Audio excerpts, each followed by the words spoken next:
합니다. 자, 그러면 이제 9번 문제 보겠습니다. 겸업범위. 법인인계약공사의 업무범위인데 이거 매회 출제하고 작년에만 쏙 빼먹었어요. 그러니까 10개년 차에서 한 번만 빼먹고 이건 전부 다 냈습니다.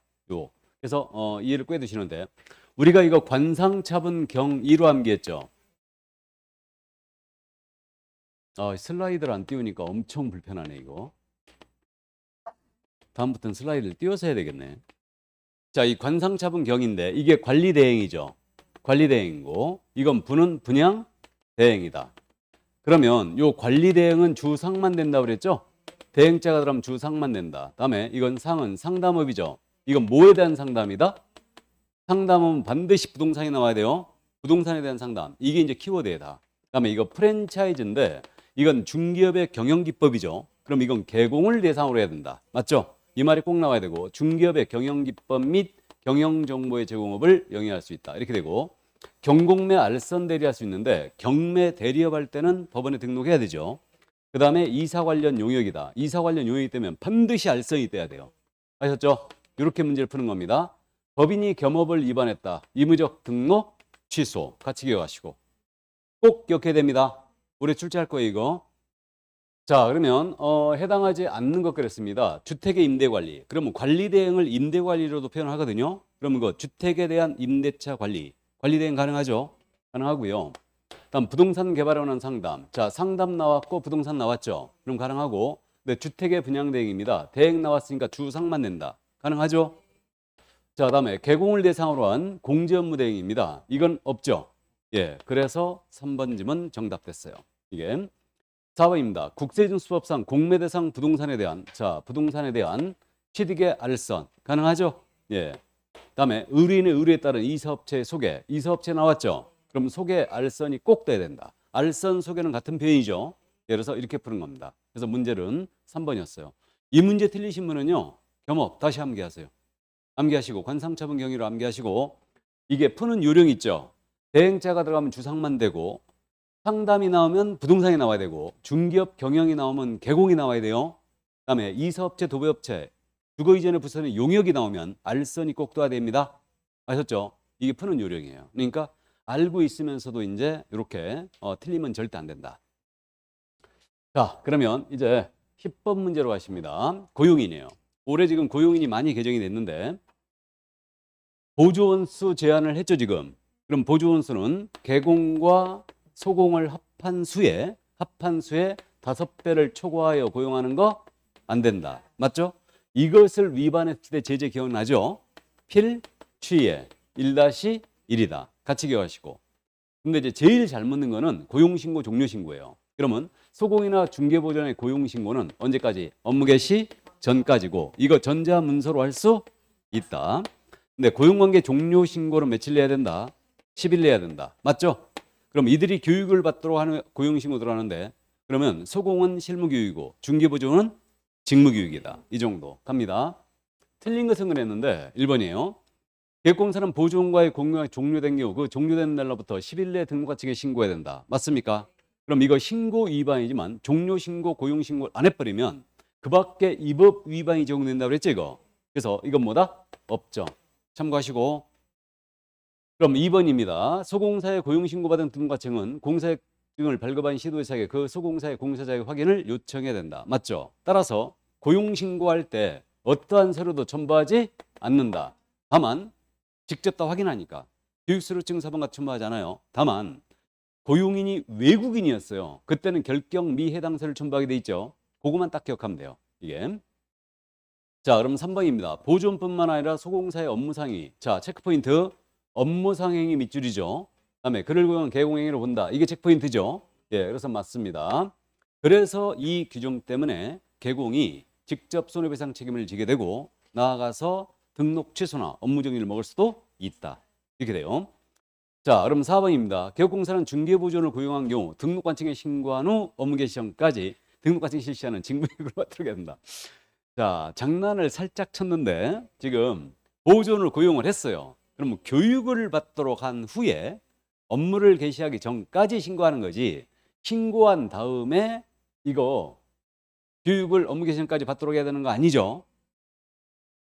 근데 이게 쉽게 들어오질 않아요. 순서를 바꿔놨지 지금.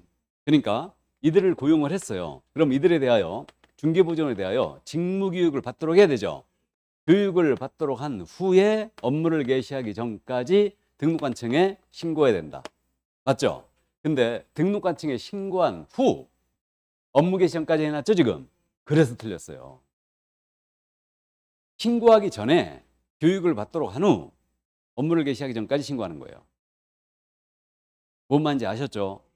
국어도 잘해야 된다. 국어도. 자, 4번 정답이었습니다.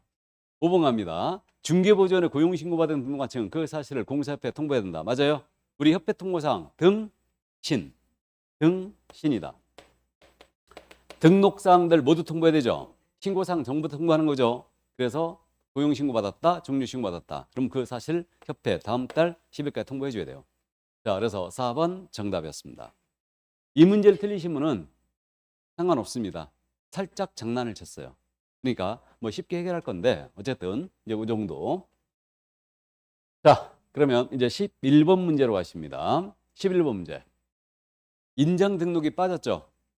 인장 등록 문제가 빠졌습니다. 휴업 및 재개신고 대응원화 참여로 옳은 것 그랬습니다. 그래서 인장 등록을요 2번을 쉬어버렸어요. 32회 때, 33회 때 쉬었습니다. 매회 냈거든요 지금. 그래갖고 이제 34회 때는 출제할 걸로 예상하고 있습니다. 인장은 여러분한테 내는 게 유리해요. 자, 그럼 휴업 신고 가겠습니다. 옳은 것 그랬는데 개공사가 3개월의 휴업을 하려는 경우 등록관청에 신고해야 된다. 자, 살짝 장난을 쳤는데 우리 3월 초가죠. 그럼 딱 3개월의 휴업을 합니다. 신고 의무가 있다 없다? 없다. 3개월 휴업을 하려는 경우는 신고할 의무가 없습니다. 틀렸어요. 3월 초가다. 원래 이게 정상적인 지문은요 2개월의 휴업을 할 때는 신고를 한다 이렇게 냈을 거예요. 근데 32회 때 이런 부분을 살짝 장난을 쳤어요. 예. 그 다음 2번 지문도 마찬가지인데 개공이 6월을 초과해 휴업할 수 없잖아요. 근데 6월을 초과해 휴업할 수 있는 사유는 취약, 질병이나 요양, 징집이나 입영에 하나다. 이건 틀렸다는 거 아시죠? 이게 임신, 출산 들어가 있고 기타, 국토교통부 장관이 고시하는 사항도 있죠. 예, 이렇게 됩니다. 물론 고시사항은 정해진 바가 없어요. 그래서 하나다 틀렸어요. 이거는 3번입니다. 개업공사가 휴업기간에 변경 신고를 하려면 등록증을 휴업기간 변경 시에 첨부한다. 이 지문 엄청 잘 내는 지문이에요. 이거 휴업 신고할 때 등록증 반납했죠. 그러니까 기간 변경 신고할 때 등록증을 첨부할 일이 없어요. 없습니다. 그래서 틀렸어요. 이게. 근데 이 지문 엄청 잘 내요. 다음 4번. 재개신고는 휴업기간 변경 신고와 달리 전자문서현 신고를 할 수 없다. 재개신고. 전자문서 할 수 있어요? 없어요? 있죠. 그러니까 휴업 및 폐업 신고는 전자문서 신고를 못하죠. 이건 안 됩니다. 등록증 첨부해야 되기 때문에. 근데 기간 변경 신고와 업무 재개 신고는 전자문서로 할 수 있다. 이 정도고요. 5번입니다. 재개 신고받은 등록관청은 반납받은 등록증을 즉시 반환해야 되죠. 예, 즉시 반환해 줘야 된다. 맞아요. 그래서 5번 정답이었습니다. 풀어냈죠? 그럼 여기서 지금 빠진 내용이 휴업 신고 위반했거든요. 휴업 신고 위반, 기간 변경 재개 신고 위반이에요. 그럼 이 신고 위반은 과태료가 100과. 신고 위반이니까. 근데 6월 초과하는 무단 휴업 들어갔어요. 임의적 등록 취소. 임취라는 거 기억해 두시고. 그다음에 전자문서로 할 수 있느냐 없느냐 아주 잘 묻고 있고. 그다음에 분사무소 꼭 기억해 두세요. 우리 분사무소 휴업 신고 들어갈 수 있죠. 그럼 분사무소 휴업 신고할 때는 등록증 첨부한다. 신고확인서 첨부한다. 신고확인서 첨부해요. 이걸 첨부하는 겁니다. 등록증이 아니다. 그래서 이제 그 점 이해해 두시고요. 이 정도까지. 여기가 바로 휴피업이었습니다. 매회 출제하죠. 물론 작년에 쉬었기 때문에 이 부분도 주의를 요합니다. 자, 그래서 여기까지. 그래서 지금 중개 업무 파트에 속하는 부분. 사무소. 사무소는 분사무소와 사무소 이전. 그 다음에 게시, 명칭, 광고 이 부분. 그리고 겸업, 고용인, 인장 등록, 휴폐업 올해 각각 다 낼 거예요. 작년에 다 빼먹었어요 이걸. 그래서 어쨌든 그 정도. 33회 시험을 제가 지금 첫 주에 33회를 늘려다가 33회는 뺐어요. 왜 그러냐면 작년 시험이 너무 쉬웠거든. 33회로 할 거 그랬나? 32회, 31회, 30회 이게 어려웠어요. 그러니까 29회, 30회, 31회, 32회. 앞쪽은 괜찮았는데